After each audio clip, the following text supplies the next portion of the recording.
How you doing, everybody, and welcome back to another episode of We've Been There. This week we're talking about spectrum over wattage. We're going to talk about the importance of what you need to know, what spectrum for what time of growth of a plant, and also how to shop for lights if you're shopping for supplementals or anything like that.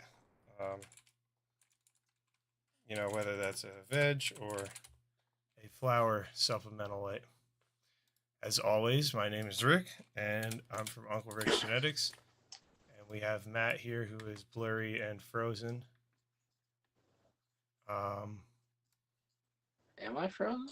You're extremely blurry.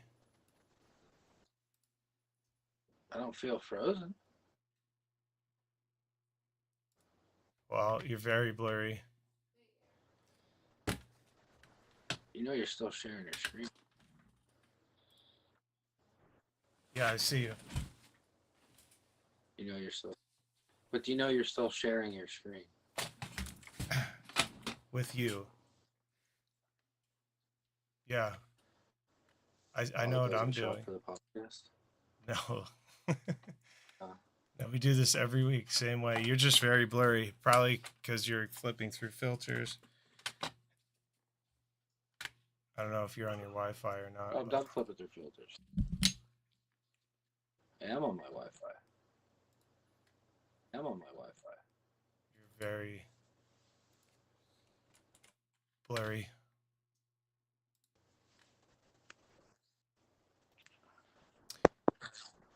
We're just trying to get this straightened out for the people that are listening. Give us 1 second. I do apologize. Check 1, 2. Yeah, you're actually much clearer now. It's probably because my phone 3 inches to the... Yeah. It's probably because of your filters you were changing. I doubt it. I'm also tagging people on Facebook. Sweet. So we can get welcome in Facebook people. Yeah. So where were we? Introductions. I'm Rick from Uncle Rick's Genetics, and that not so blurry person that's going in and out of being blurry. That is Matt from Parts Unknown, as he likes to claim. I never claimed that, but yeah, no one knows where I'm at. It's been your introduction for 6 episodes, so we're going with that. Okay. Could be in Central Park right now with this background. Could be in your backyard. Very blurry again. I don't know what to do about it. I don't know either, pal. There's a magnetic field around. There's a magnetic field around my house that's messing with my Wi-Fi signal. Magnetic fields. Okay, so spectrum over wattage. What does that mean? That means that for this plant, we have to look at something called... That's not flex. You look at something called PPFD, which is photosynthetically active radiation, but it's photosynthetically active photon flux density, which means how much of the photon is photosynthesizable and how dense or how much of that photon is there. So we're looking at a different type of light than we're typically looking at. So lumens, you would know, would be for like the human eye. Like, a good way to remember is lumens is for humans. But then when you get into plants, they really need photosynthetically active radiation. They need a par value in order for them to grow. And this is something where you start to see people selling you snake oil, or you not getting the correct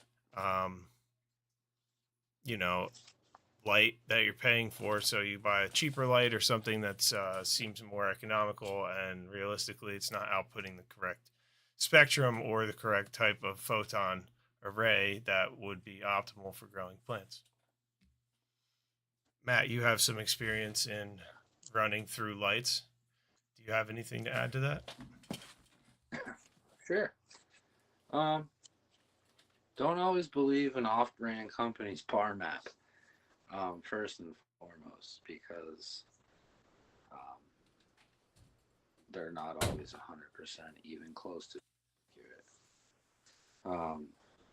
And the only way to find that out is to actually spend money or invest in a par meter. So, like, a lot of the off-brand lights that you see, like on Amazon or places of that nature, or even some of these Facebook groups, they're very deceiving. Like Amazon, you can go and there'll be a 10,000 watt light, but that's not even close to being accurate. It's actually a 100-watt light. Most of these lights come with pictures of par mapping, but those numbers, like I said, are very skewed or heavily tilted in one direction that are not even close to being accurate. So, a reputable company, or because I've gone through plenty of lights, as Eric said, I've ran through quite a few levels. Each time it's gotten better because I've expanded my knowledge on exactly what's important and what I'm looking for. So I've always, looked for those certain things. So like efficacy, to wattage, What is efficacy? Let's just break that down for people that might not know. What does it mean that a light is efficient? Yeah, that it's giving you the correct spectrum, wattage, and penetration that your plant needs. It's creating the best possible light environment for your plant. So efficacy would be like, it would result in all those things. But efficacy, to explain it a little bit shorter, is like how much bang you're getting for that watt you're spending. So how much actual power is that watt equivalating to? So it's almost like efficiency, but aside from efficiency on how much it costs to run it, it's also how strong it is on the output. So it's like that balance between power and the actual wattage itself. So you have 10 watts and it puts out the amount of light that 10 watts does. But then if you have a light that's 10 watts and puts out the amount of power that a 20-watt light would, that light is more efficient than the other. Just so we can touch base on efficacy, because I feel like a lot of people don't know what efficacy is. But that's really, it's really like, it's the efficiency of the light output versus what you're spending in wattage. Matt, you're frozen again. You have a weird stream tonight, man. You're frozen, you're not frozen, now you're clear. You're all clear now. Yeah, you're all clear now. So having the janky par maps is definitely a red flag. But for a seedling, what you're looking for is having a spectrum that is going to give you the correct output for the correct time of plant growth. So if you're looking at a plant that's growing in veg, this plant in veg is going to need and have different requirements for light spectrum than it's going to, and intensities than it's going to in flower, as well as lighting times if it's a photo period. So, having the right light at the right time is pretty important. Knowing what spectrum that is even more important, because they tell you right on the light what spectrum it is. But not knowing any better, you don't know what that actually is going to compute to. So you could end up getting into an area where you're buying a light that's not only not efficacious, but it's also not constructed for that time period of your plant's growth. So, Correct. seedlings, and this is something most people don't know, but UVB is very important. UVA is very important for a seedling. The root tail only actually knows which way to go from the penetration of UV. And UV only penetrates very shallow. So, this is hitting into the soil and getting that UV into the seeds, the outer layer of the seed and the outer layer of the root. And that's going to cause it to dive downward, knowing that. Then also the auxin growth is going to switch up, and the other side that's growing shoots is going to grow towards that UV. So you have these things that are being controlled by the UVR8 cell, and that UVR8 cell is directing auxin growth in the correct direction. So it's that cell has many different tasks, but one of them in seedling stage is to locate the UV and then locate auxin growth for roots to go down and shoots to go up. It does that based on UV exposure as well as heat and moisture and other things. The light spectrum being one of them.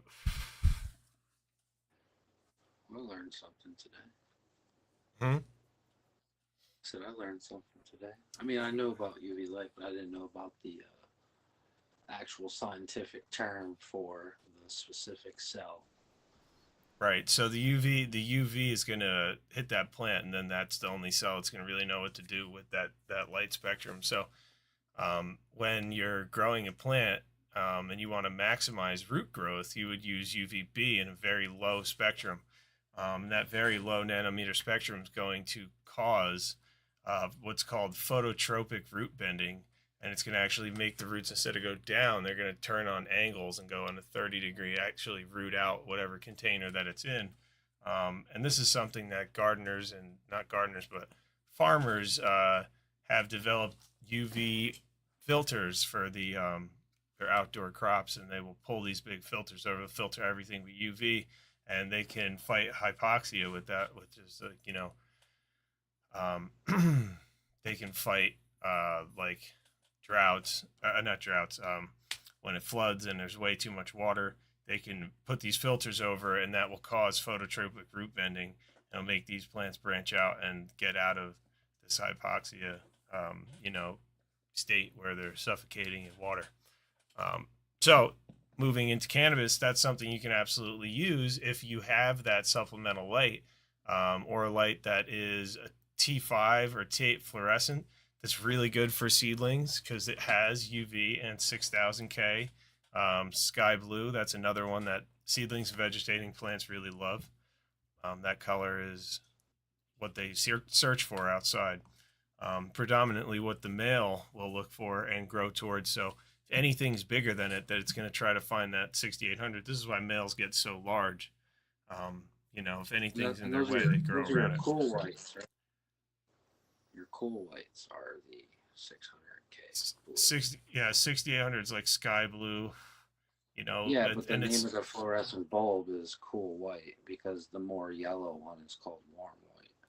Right. Well, if you're looking at fluorescence, yeah, it'll say 6800K. You want 4000, 6000. So if you're going to have like a bank of fluorescence, make sure that you swap up the spectrum and get that in there. But then again, finding the exact nanometer of these things is what's important.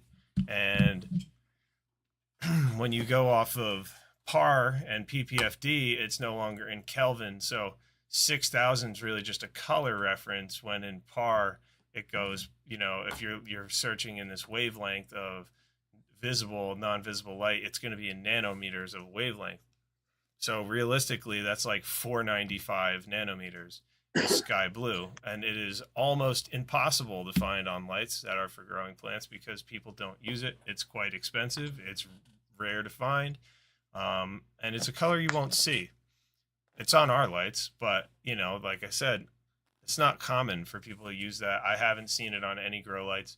And then uh, just getting them and having a stock of them, they're very expensive, and it was a kind of an arm and a leg and a hop and a skip and a jump and a dance through getting them. It wasn't simple. And the company that we got them from, who produces them, really didn't even want to make an order unless they made a massive order because they're a pain in the butt to make. So, you see there's like a lot of problems with companies using that as a point blank blatant thing that's going on the light every time. So, having that is hard to find, but there's supplemental lighting with 495 nanometers. UVA is great for plant and veg as far as cellular elongation and breaking applicable dominance. And you have both of those things happening with 495 and the UVA present and UVB present. And again, with lights, 90% of lights have no UVB on them at all. And even the stress lights that you buy to be supplemental for flower are also not UVB. So gets into a tough call on where to go, what to buy. But plants need certain UV levels at certain times. And what they don't need is, if you do have these spectrums, to be on all the time. So like having deep red, that shouldn't be on in veg. It just shouldn't. It's not something that's there all the time. And if it is, it's very low. So having a spectral controller, if you were to be able to turn this on midway through the day at 20% in veg and bring it up to maybe 30% overall in veg, that might help tremendously, in adding PPFD and, visual spectrum for the plant to choose from in growing, but it's more effective in flower. And having a light where you can't turn it on and off or select the intensity of it, it really gives you a disadvantage because this plant's going to now grow a tolerance to that Right. UV, to that infrared that you want to use in Most of flower. most of your budget lights are marketed as full spectrum, which like again, it's hard to control. You might be able to control intensity, but you do not control um, Each certain spectrum. aspects. Right? You're stuck. You have not only veg spectrum, which is your blue. You also have your flower spectrum, which are your reds, and you also have the other stuff that whatever comes on the light that you order that they throw in there for whatever shit and giggle that has really no purpose being. Um, that's your plant's going to grow, but it's not going to grow as efficient as it would if you can control each spectrum at each phase. Um, which is why I also like our lights as well because of the control features.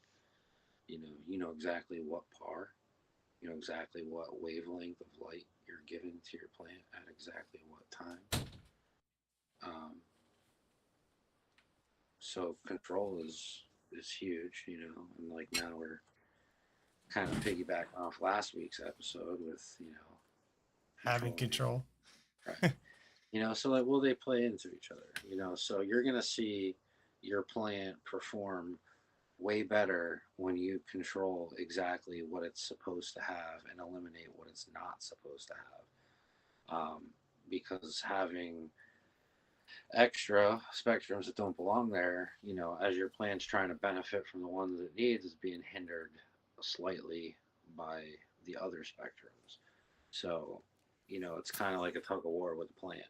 It's growing, but it's had a constant battle with itself to do certain things. It's got 40,000 things going on because it's red spectrums are doing this to the plant, blue spectrums are doing this to the plant, UV, IR doing different things. Um, so And being for able our to blurple growers, people that grow blurples, just don't. it's really like here's the thing. Do they get results? Yeah. How do they get results? It's usually like 100 lights. It's usually like a ton of those lights, so much wattage, so much heat. This kind of goes back to like high pressure sodium metal halide, ceramic metal halide growers. Like, you're not going to veg a plant under a high pressure sodium if you have ceramic metal halide. Like, you're just not going to, because they don't veg as good. And that's because of the spectrum, and you're going to have better spectral array for a vegging plant in a bluer spectrum than you're going to get in a yellower spectrum. And you're going to get a better flower out of something with a yellower spectrum than a blue spectrum. And it's because this color is like food for the plants. They're eating that color. That's something that is really, it's really happening. They're really eating it. We have a comment here from John, John Struns, and or Struncy. I think I might have screwed that up. He actually won. I know John. He won one of our lights that still has to go out to him actually. But he won our UVB stress light. That is something we're taking beta testers on. There's only a couple positions available if you are interested, but it's an actual true UVB stress light, something that's not been made before. And how you doing, Terry? Good evening to you as well. It's something that's not been made before. It truly stresses the plant and flower. It's something very powerful. If you are wondering about it and you want to be a beta tester, definitely get in touch with us. We have some stuff to sign before we can get you in as a beta tester, because this stuff is big time for us. We're inventing something here, reinventing the wheel, and we have no idea what it's going to do for the growing industry indoors, honestly, because it takes the power of UV from the outside, sun spectrum, and it's extremely concentrated and isolated into something that is very powerful, especially big difference to what's available right now in the market. So in the market, I have bought UVB, UVA stress lights, and there's like 2 UVB diodes on them. And I don't know where we were talking about this, Matt. I might have been last week, but when you look at UV stress lights and you see that the concentration of lights is UVA and infrared, someone that creates lights knows, you realize that 80% of what they put on there is very cheap hardware, because UVA light bulb diode is like 15 cents, and then UVB diode is like $1.50. So if you have 16 diodes per bar on a 10 bar light, you're looking at 160 diodes. 160 diodes at 15 cents is cheap.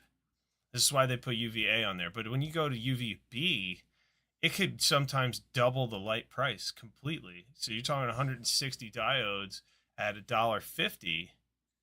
You could really end up losing the sale to a beginner, because they're like, oh, I'm not going to spend 900 on a light, but they'll spend 500. So they sell it that way, and you don't know any better. How you doing, Brenda? Good evening. Hello. We don't do that to you, but this is what the industry ends up spitting out, because people need to be able to afford this light for them to sell a ton of them. So, that happens. That plays into the aspect. And now, if you look at this, if you want to try to follow the trends of things the way that we do, the way that things are going now is shipping grow lights is very expensive. So now you're starting to see these really light frame foldable grow lights come out, where they fold down into something small, easy to ship. It's not assembled. So they have this folded frame, and it's super, super lightweight, very, very light fasteners. Everything's aluminum. And that's what they're doing to fight costs so that they can make even more money. So, just look at these things as a whole, and you'll see that it's the same thing as soil, right? Like, you get your soil is supposed to have microbiology in it, but they do something called solarizing it. They put it out in the sun and they let it dry way out. And what that does is it takes the microscopic film layer, this micro film layer of water that's in there. It's moisture, microscopic. I think it's called microscopic moisture film layer. But either way, this is in the soil, and this is what the microbiology lives off of. And when they bring this down to such a small count, the microbiology starts to die or become dormant. And then they can ship the soil for a third of the price, because it's a half or more than half the weight is gone. So they're shipping a 50-pound bag of soil with water in it for 20 pounds. And they put all this stuff in there because when they solarize it, 80% is gone. Then you get it and you have it for like 2 weeks in veg, and those things start to build back up and they start to repopulate. Not in the levels that they sent it originally or before they solarized it, but enough that you're going to get good results. And this is why a lot of these all-in-one soils don't work. If they were solarized too long, or they weren't ever heated back, or they weren't ever watered for a long time, they sat somewhere, or they got rained on over and over and over again, and all this stuff got washed out, you could have some really bad results with these things. And, you know, True. you're just dealing with problems after problem. But it's for shipping. So now you're dealing with problems with soil because of shipping costs. And soon you're going to be dealing with problems with lights being flimsy because of shipping costs. You know, and you're paying that. You're paying for that. You know, they're not keeping that, you know, in the background. They're making you pay for it. Right. Like I mean, up front. and here's the thing too. Like, if you have a light that you can control, like these spectrums, it becomes way more versatile towards you as well. You know, so like people like me who have a bajillion lights, you know, I used to have to get like a lower wattage light to do my seedlings, and then I would move my seedlings to a bigger tent where I have, you know, a little bit of a bigger light, and then I transfer them to another tent for flower where I have the strongest light. You know, if you get an all-in-one that has a control package, or, you know, built-in features that you can control, you really don't need to spend all that extra money on more lights and spaces to put those lights. You can do it all in one area, you know, because like there's people that have excessive, you know, things where they have a small seedling light under 1,000 watt bar light and like 50%, and they're just like smoking their plant with light. You know, it's like they're frying them up. Right. And too much light at too young a stage is going to stunt your plant. It could even mutate your plant, not like in the sense where your plant's going to be mutated forever, but it will grow in a mutated way because it can't actually put the cells together. It's photosynthesizing too much, and the cells get all messed up when it's making them. So you get all these patchy sections, looks like vegetation and like just weird, um, I mean, you dry your weird leaves growth. off, your plant is under extreme light stress and heat, you know, Right. and that's not really a great environment. You know, the hotter your tent is, the harder it is to keep humidity, you know, so like Right. And this is it's why got to working with balance. a low wattage light for veg is great. You don't want a light that's going to conduct heat. You want a light that's going to be very efficient, meaning low watts, high output. You want something in the right spectrum. You want something that's going to be not robbing your humidity, so you can keep a good VPD 6 to 8, you know, at 80 degrees. So you don't have to dome your plants, and you can grow strong under fans. And you know, you need to have these things dialed in. Um, and one of the biggest problems I see is after dialing all this in, you're giving, or people are giving the plants the wrong spectrum. And then they ultimately hinder the growth. Something I want to touch on here about that all-in-one grow light, flicking it on with one dimmer, um, is these bulbs don't even have the same shelf life. You know, Yeah. when you get into 3K, 5K white diode, full spec diode, right? Like an RGB diode, when you get into an RGB, they last 50,000 hours. When you get into a infrared, deep red nanometer light, those diodes are like 30,000. When you get into the infrared, or the UV, the ultraviolets, the A, the B, and even the 495 nanometers, those blues, they have like a 20,000. So, like, you know, having all these things on at the same time, you're going to see diodes burn out. And it's not because the light sucks, it's because you've used their lamp hours and they haven't even needed to be on. So, Right. conserving your lamps or your diodes is key to this, because you're not only wasting them on the plant, you're wasting the lamp hours, and the plant's actually getting a negative thing from it. So if you have your UV on at the correct rates in veg or in seedling stage, it should be on for 5-10 minutes, off for 20, on for 5 or 10 minutes, off for 20, and it should be for like a couple hours. And the reason is because in nature, it's the sun is never just blaring the same equivalent thing constantly, especially not UV. The clouds eat up UV. They also intensify UV on some days where there's no other spectrum. So having this fluctuate is actually really good. We call that UV blasting, and blasting UVA and B in veg for very short periods of time at low percentages will not create a tolerance big enough that it won't stress it in flower, but it will create a stress enough that the plant will root faster. It'll have thicker stems. It'll have bigger leaves. It'll photosynthesize faster. And all these things are going to happen for it because of the fact that you're stressing the plant out while its predominant auxin growth is happening. And it can really, really be benefited by having the correct spectrum there at first. Even in the right intensity is more important because it won't hinder the plant, but it'll actually allow it to progressively create this momentum where you start to get aggressive vegetation, which is what everyone's after. That there's like unstoppable vegetation growth. Sometimes. How long would you leave it on in each stage? John asked. UV, you mean? UVAB? In seedling stage, like first 2 weeks, no more than 2 hours a day at low, like 10, maybe 15% at recommended hanging heights for your light. Usually 30 inches in a light that's strong enough. Then you get into early veg, and you don't really want to go over more like 4 hours and or 40%. And this is because that's where you're going to start building these tolerances. Once you start giving it a decent amount for a good amount of hours.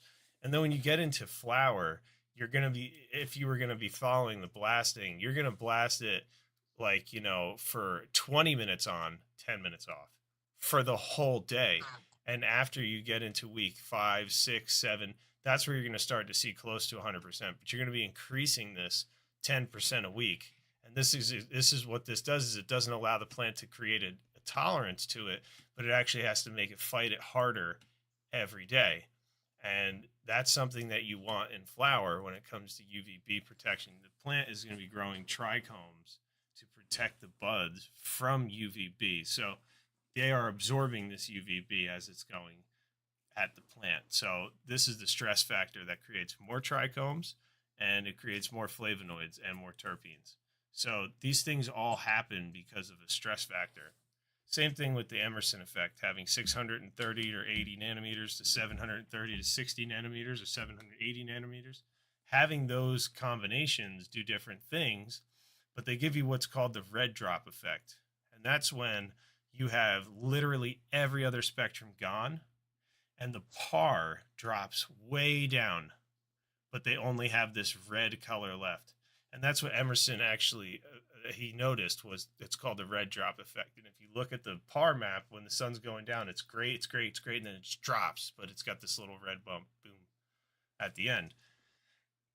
That only stresses plants if it's at the beginning and the end of your flower cycle. And as the days get shorter, this red period gets longer, because red is the longest wavelength of light, right? So the 3K, 5K, those red, yellow, or the white, yellows, they go first. UV goes first. UV is the shortest one. So that disappears. Then it's the whites. Then it's the yellows. Then it's, you have the reds at the end. They're the longest ones. So that's why you see these beautiful sunsets in the fall, right? Because that's a sunset in the fall. That's these red sunsets. So it also happens when the sun comes up. So a good thing to do for that is when you get into flower, right, and you switch to 12-12, you're going to increase this slowly, but you're going to start with like a 15-minute sunset and a 15-minute sunrise of red. And then you're going to go to 30 minutes after like 4 weeks of flower, because at that point you have that 30-minute sunrise, sunset. It's beautiful, but you increase the intensity. So you're going longer and more intense, longer and more intense, till you get to 100%. And at the end of flower, you're going to have these things like 40 minutes. You're going to have this red on, and the red off at the beginning and the end of the day. And again, having a controller that can do light spectrum intensities and timing, not just control a color, but control the color, the intensity, and the time of day for each one. That's when you can really get into dialing these things in. And that's what we offer with our stuff. Not that this is a sales pitch, but that's what we offer with our kit. We offer a controller that's able to control these things. So you're able to actually get the maximum out of your tent and get the maximum potential out of your plant. These are natural triggers your plant already is looking for. It can't be bred out. It's like trying to breed out the zebra running from the lion. You know what I mean? It's like shell shock. It's genetically coded in there that they want 6,800K. They grow towards it. If you have a really big stretching plant and veg, and you put 6,800K over it, it will stop stretching. That immediately breaks applicable dominance, meaning instead of growing up, it grows outward, right? So you get bigger, wider stems, bigger, wider leaves, darker leaves, more lush vegetation. Bounces back way faster from things, higher automatic systemic response. How you doing, Chris Malloy? Good evening. So, these things all have benefits. And one of the biggest benefits is knowing what you're giving your plant. And it's not just food and nutrients or soil and water pH, but light spectrum and intensity and timing. And that also goes for saying you should not turn your light up past 50% in veg. You want to have 30 watts a square foot in flower and 15 watts a square foot in veg. So let's forget the 15 and the 30 and just look at that, how it is. That's 1 to 2 watts, right? So every 1 watt you need in veg, you need 2 in flower. So if you have a 500 watt light, you can't go over 250 watts in veg, because in flower, it's going to want 500 watts. And if you were to go turn your light up all the way while it's in flower, before it even flowers while it's in veg, you're not going to have any more juice to give this thing. So realistically, the plant is going to get spectrum hungry. It's going to stop. At some point, it's just going to have this plateau of growth where it stops growing. And that happens to a lot of people with, not even lower quality lights. You could do that with a really good quality light. If you veg a plant at 100% of this light's power, that is going to be a very big vegging plant, but you're not going to be able to flower it without giving it now double what you gave it. At least. Right. And that's something that I've seen happen almost every time people turn their lights on, especially if you have the two switches. People have the bloom and the veg switch on at the same time, so they get more light to the plant, but then you have less flower power, And I have two lights. One is a flip with a dimmer knob. The other I can control veg, bloom, and UV. And same wattage, and I get way better results out of the one that I have total control over each spectrum for.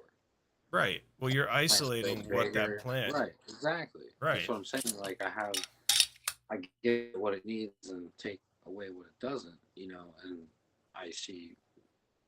Plants that are double the size almost. Like that's how crazy it is.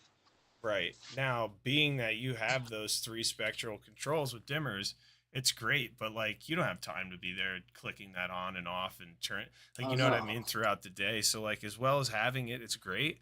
But if you don't have time, it's still hard to get those spectrums to be right. You can get close and you can be like, all right, well, listen, I'm only going to have this on in flower, the UV or the infrared. As soon as I get to flower, I'm only going to put it 10%. I'm going to go up every week, and it's going to be on all day.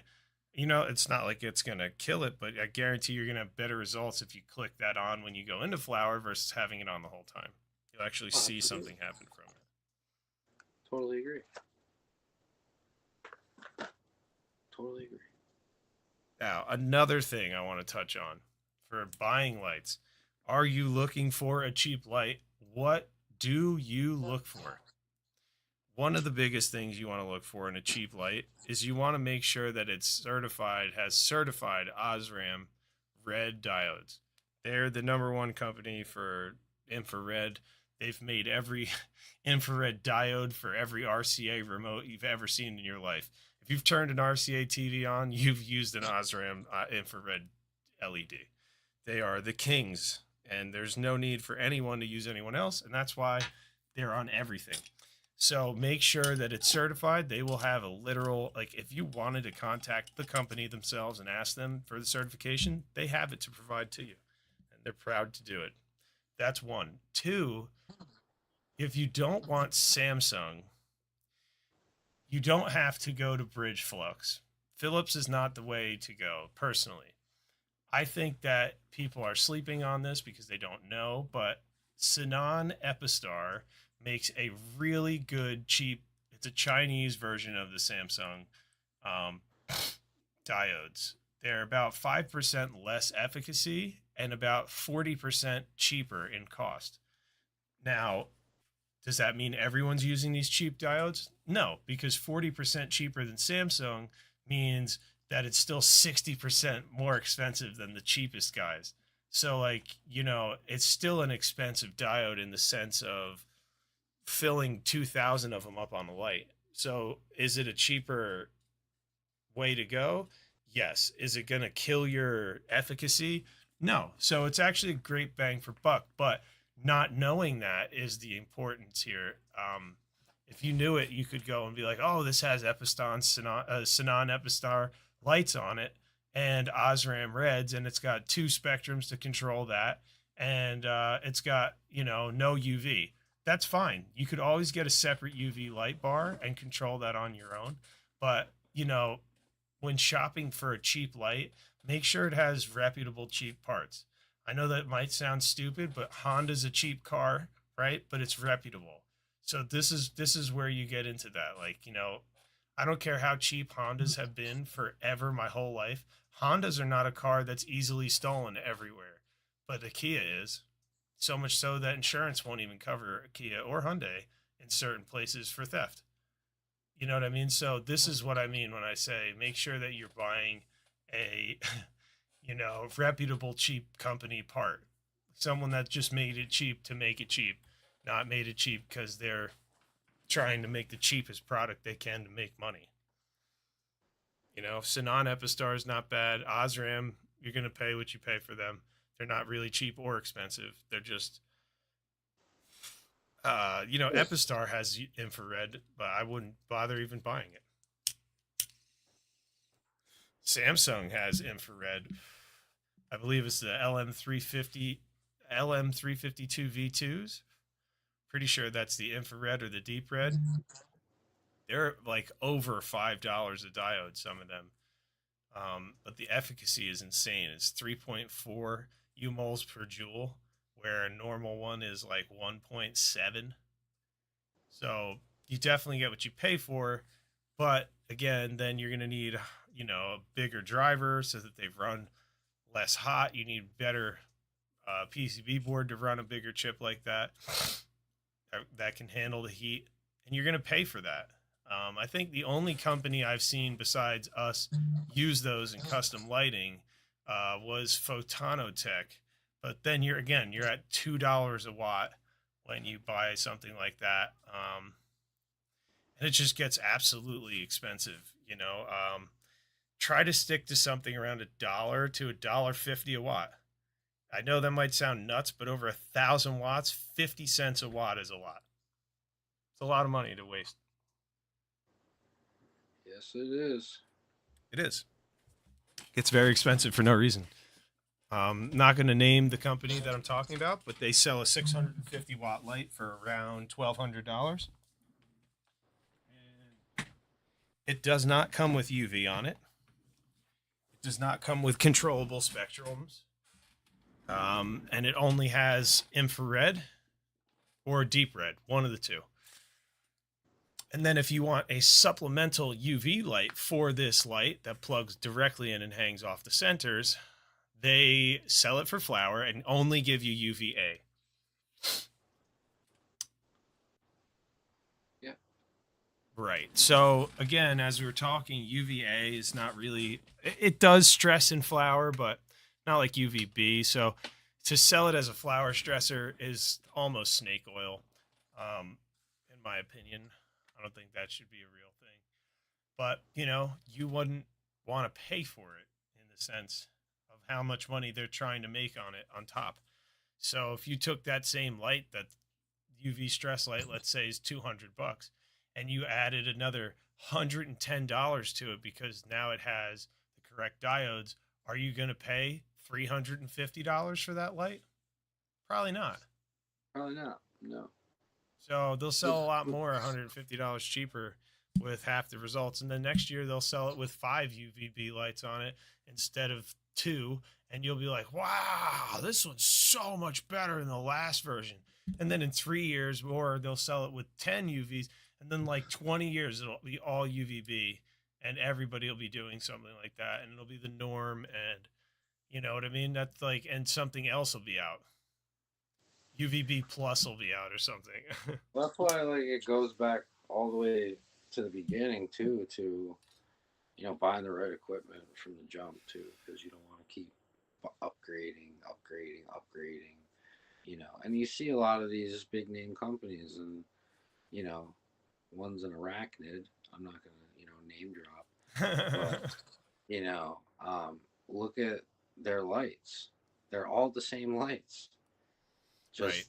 marketed as more powerful, or they'll say they have 301H diodes, which are horticulture specific. Right. It's the same damn diode as the 301B. I mean, that's not true, but Right, but we get into the fact of like, can you check that? it really is. Are you going to verify? Are you going to be It able really to is as verify? far as results, because I have both of those lights, and one is H and one is B, and I see absolutely no difference at all. That's not because of the bulb. You have 2.7 umoles per joule on a 301B. 301H goes up to 2.9. 2.9. So that's Right. not even the Evo. And then an Evo is 3.1 umol per joule. So going from 2.7 to 3.1 is crazy. The 281B is, I think, 2.4 umol per joule. So you're on 2.4 to 2.7 getting, from the 281 to the 301. So I think there are big jumps in these bulbs, but there's other bulbs out there. There's the 301C. There's the 301. There's so many diodes literally in the 301 and the 3030 size. There's so many diodes that don't do anything for plants that these guys could be using. And you wouldn't know. They could get a 3030 and have a C, and that's like for outside lighting, like parking lots. 301C, you'd use that on outside parking lot lights, and it's beautiful light. It's measured in lumens. They have a par value, but not very high. But they could fill a board with that and sell it to you as 301H. You wouldn't even know. Yeah. And they're going to make a killing off of you, and you're not going to get good results. And that's why this stuff gets so janky, and that's why I'm trying to give people a little bit of a way out as far as budget lights, because I know people can't, and I know not everyone can afford our lights, and that's fine. I don't expect everybody here to save and wait to be able to do it. If you do, then more power to you. I appreciate you taking the time to appreciate yourself. All you're doing is helping yourself. But if you were telling me hey, I can't wait, I need to do it. If it's medical, I've had so many people tell me this is a medical thing, I have to start right now, I need a light, I have this much money, what do I do? And then I go online with them, and I look for a budget light with them, and I go through components and values, and I see what the wattages are, and I look at the actual components they say they're using. I look over their tolerances and how much they can handle and things like that, and then I help them to buy an educated, cheap light. And I've helped quite a few people that had medical conditions get really cheap lights to fit their budget, and they're still using them. And they're like, this thing's amazing. And I know that they are before we even purchased them, because of the fact that there is a huge market, and I have gone through it multiple times. I've used lots of lights, I've tested lots of lights, I've built lots of lights, and usually when I work with the engineers, they all scratch their head, and then when we make the light and we test, they're like, holy crap, we didn't expect that. And I'm like, well, we're measuring for something you guys don't you don't measure for, because we're looking for one specific thing with this plant that all the other plants don't care about. It doesn't affect them the same way a lot of other plants. And UV will kill so many other plants, but cannabis is like, yep, give me more. It's crazy. John said he didn't know this much about LED. Right. There is a lot to know about LED. And when you're in full spectrum LED, I think that it goes so far to explain this to people. What color, Matt? I'm going to use you for an example. Sorry if you don't know it. I know you hate when I do this to you. What three colors make white? What three colors make white? I already gave you like half of it. Yeah, but what color is white is the question. Usually people say it's the absence of color. It's all the colors put together. It's blue. White? White is blue? Yeah. No. White is the combination of red, blue, and green. Red, blue, and green. RGB. Yeah.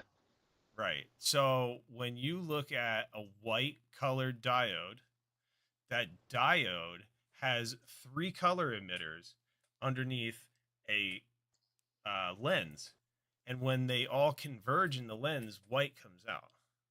I have a reel up about this with a guy. He's got three flashlights out of red, green, and blue, and after they converge, the whole page is white. Everything's white. But beforehand, you could see the three colors like mixing. And it's pretty crazy what he can do with spectral separation with slits of paper. If you watch this on my reels, you'll know what I'm talking about. If not, go check it out. It's actually really cool. But he takes those three lights, right? And then he puts a piece of paper in front of it with a V, like a 90-degree angle, and it's got two slits cut in it. And when he puts that in front of the lights, it makes a shadow in the back of the three colors that are being produced from the lights mixing, but separated. So they have red and green mixed together, so there's a purple line, right? They have green and blue, so there's a yellow line. And then they have, what did I say, green and red? They have the three. It's RGB, and then you get CMY, right? So you get the cyan, magenta, and the yellow. So these are the colors that they print with. And you start to understand, like once you start looking at light and how light breaks down, it's insane. And if you were to take, they use to mix paint too. Right. But if you were to take then a pencil and put it in front of the three lights, it will block out one of the colors and make its opposite. So it's actually wild how light reacts with one another. But these are wavelengths that are combining together, and when they harmonize, they could create certain color hues, and that's how we have a white full spectrum lights. Colors can make sound. Colors are literally a vibration. That's what sound is. They can make sound. Like that's what. Yeah, you can measure light a lot of ways, but light has frequencies, and frequencies ultimately make sound. It is a frequency. Light travels through the air in a spiral. Sound travels through the air in a spiral with like all these spikes coming off of it. When we look at it on a graph, it's up and down, but it's actually traveling like that. And that's why you see the ups and downs is the bottom and the top of that circular twisting motion. So the sound's coming through the air like one of those twisty pasta noodles, Just say a corkscrew. Yeah, but it looks like one of those pasta noodles where it's like it's going and it has a beginning and an end. It's like a fucking pasta noodle. It does. Why do you have to Italianize everything? Because that's what I am, man. Can't help it. But that's traveling like that. The light is as well. So either way, when these things mix, that's where you get full spectrum from. So you're getting on this spectral graph, you're seeing the yellow. Seeing the oranges, the reds, the mixtures between the blues, and you're getting the green. And for a long time, they didn't use green light. And that's why you have these blurples. And the blurple was going for chlorophyll A and B only, using red and blue light, and that was really it. They'd have some spectrums of UV and infrared in there as well. But they're basically, outside of being full spectrum, they were just that. They did not have green on them. Some of them would have a little bit of green, but it wasn't like what you think. And then, further down the line, people started adding green to it because they realized, hey, green actually has a huge role in photosynthesis when accompanied by other spectrums. But without other spectrums, the plant can't even see it. So green is like this weird powerhouse cousin on the light spectrum for cannabis. So you could go into a room at night with a green flashlight on and check out every plant in flower every night of its dark cycle, and you will not harm the plant because it ignores the green spectrum. But now, when this again is accompanied by other spectrums, so you have the green added in with the yellow and the blue, right? Or it's the red and the blue, sorry. And you have this green add in. Now the plant is absorbing the green light and it's photosynthesizing with the green light. So you're actually getting something that doesn't make sense. You know, light is affecting it only when it's accompanied by something else. It's kind of how the terpenes affect you. You know, they affect you. If you took beta carotene by itself, you're going to get affected by that terpene in a minimal level. And if you take THC by itself, you're going to get affected by it at a minimal level. But if you put them together, they're going to be like 1 + 1 = 7, and they're going to just work like powerhouses together to create something you couldn't get from either one of them isolated, no matter how much you took. So it's kind of weird what green light does and why full spectrum is the way it is. Red, green, yellow. Red, green, blue. Red, RGB. green, blue. Right. But, you know, when you grow a high pressure sodium, you're getting the reds, oranges, yellows, and infrared, and a little bit of UV if you have the right hood glass. And this is something really old, but back in the day, they had hood glass that actually would be UV blocking. So you wouldn't get that. So you'd have to have like a specific hood glass. Matt, you're all frozen again. Might want to move your phone 2 inches to the left. But then, you know, when you're using ceramic metal halide, it has a lot of UV and a lot of those colors, but nothing for the flower spectrum. So if you use metal halide and then a high pressure sodium, you would have an incredibly great grow because you're using isolated spectrums when it needs it at the right times and the right intensities. You're not going to go with 1,000-watt metal halide and a 1,000-watt high pressure sodium. Usually you go 600 and then 1,000 to flower.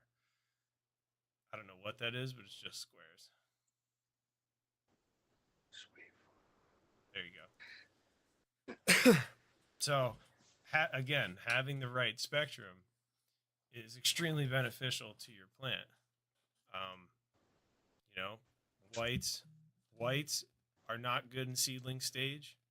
More of the blues and the reds. Almost like a blurple should be used on a seedling. Yeah, you have the UVA, you have the UVA, the UVB, and well, at least the type of hues that they're supposed to be. If you had a true stress light for seedlings or for clones, that would be the best. Clones, if you're doing clones, you should have it under UV and infrared. It should be straight up blurple, blues and reds. But just expect like, but your seedlings will stretch a lot more with a blurple light. So of course they will. Of course they will. They're also going to root a lot more too. Yeah, absolutely. Right. They're going to have bigger cellular structures. They're going to have like, you know, what is it, like the Slurpee straw versus a McDonald's straw for a stalk? It's definitely important. It is. And if you pair any of this lighting tricks with silica, again, with the synergy, you're just having these things be able to be multiplied because the silica is going to just allow everything that we're talking about to happen faster. Uptake of nutrients, growing of roots, thickening of stalks, and photosynthesis. All of those things are going to increase with silica.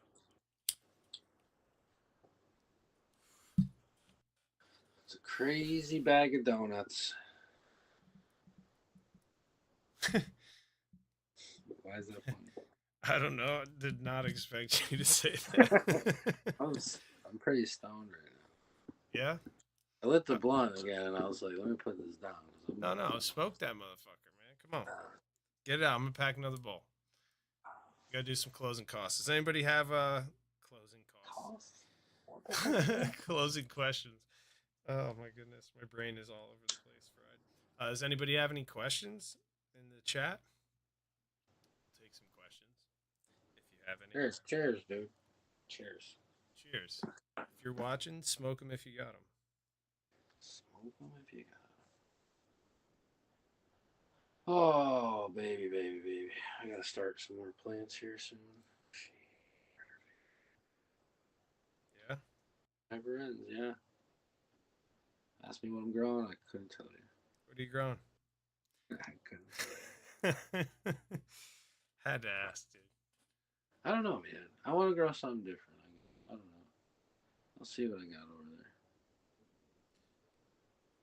I actually want to add I something. might, I might pop some. I might pop some rag seeds, dude. To be honest with you, That's it's cool. been a minute.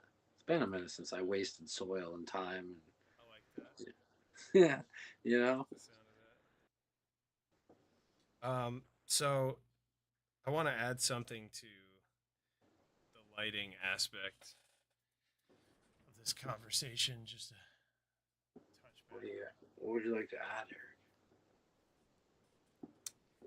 Let me light my bowl at least. Oh, suspense is killing me, dude.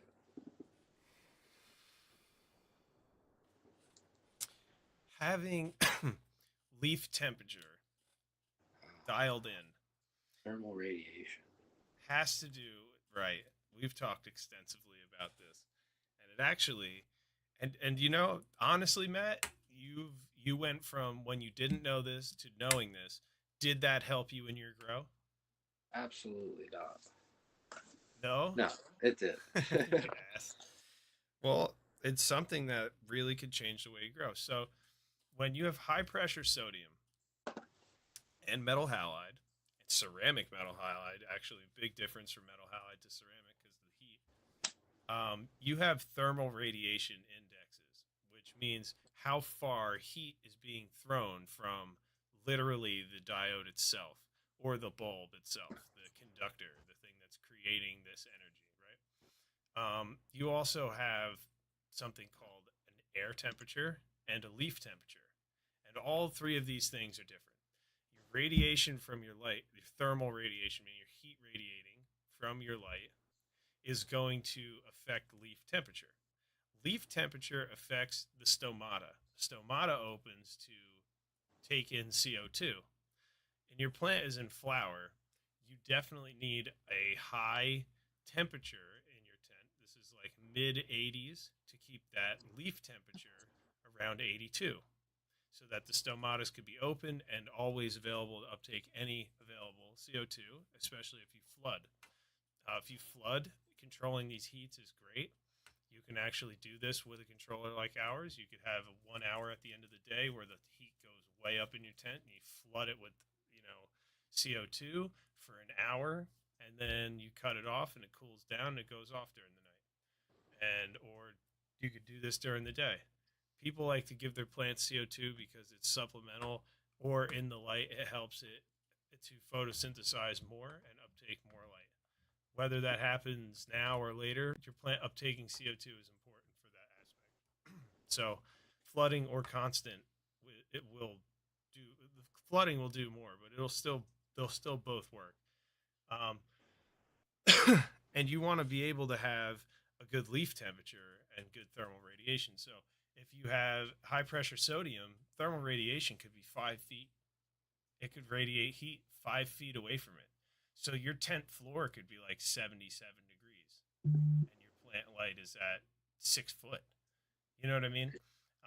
So this is going to increase your overall leaf temperature, which is going to also increase your overall CO2 uptake, the plant's ability to uptake CO2. And if you can keep your VPD correct, that will even increase that more.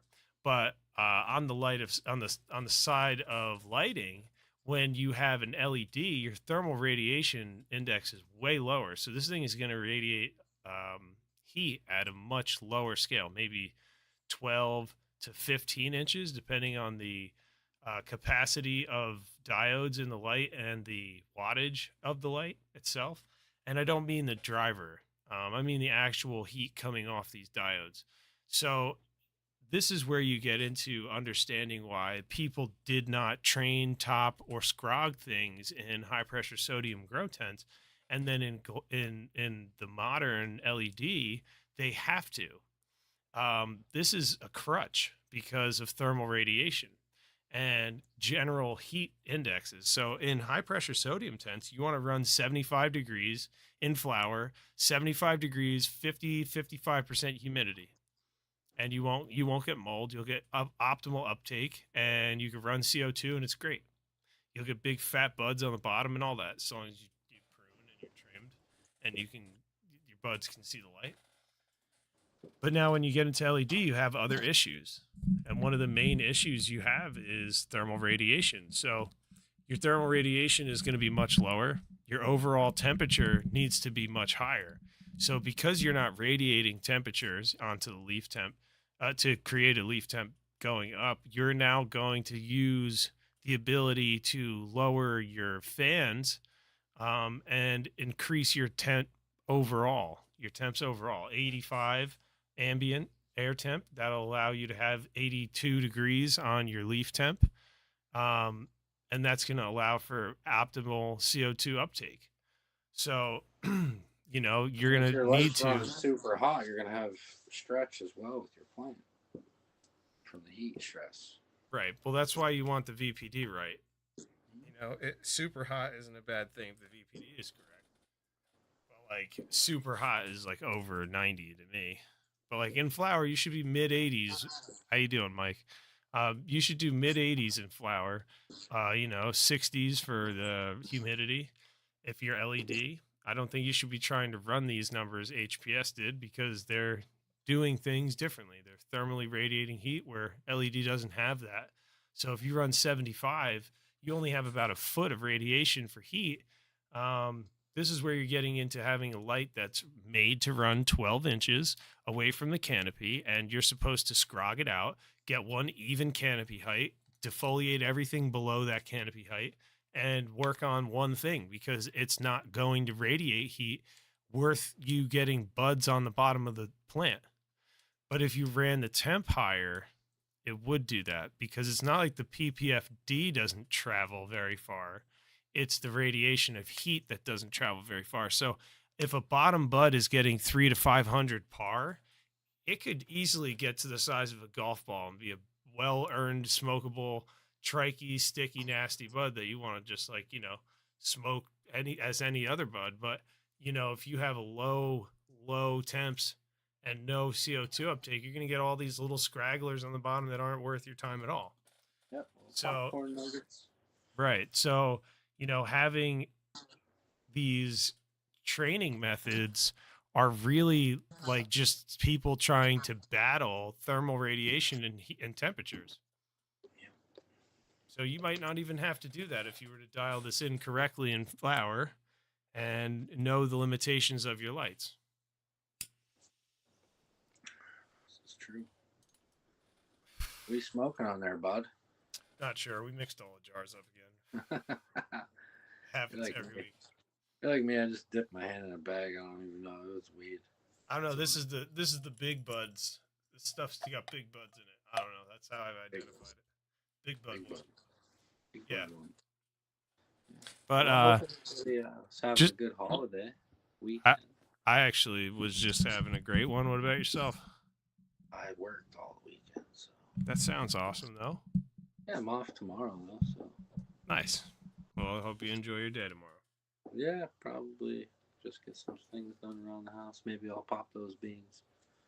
I don't know. We'll see how things go. Make sure you join our group, Matt. I might just wake up, make a cup of coffee, and smoke myself stupid into a coma. You never know what's going to happen. Right. And get nothing accomplished. That's just the way she goes sometimes. Fucking way she goes. Way she goes, bud. I just want to recap. So remember, spectrum over wattage. You really want to get the right spectrum. Spectrum is more impressive than having a ton of watts that don't do the right thing.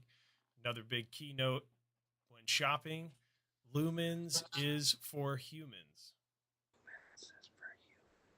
Lumens is for humans. So all the other shit's for plants. Right. You want par values. No lux. Lux is another one. You don't need to look at anything measured in lux. What's your funny acronym for lux, dude? You got lumens is for humans. What's lux for? Extra bucks. Shop for Lux, you waste your bucks. There you go.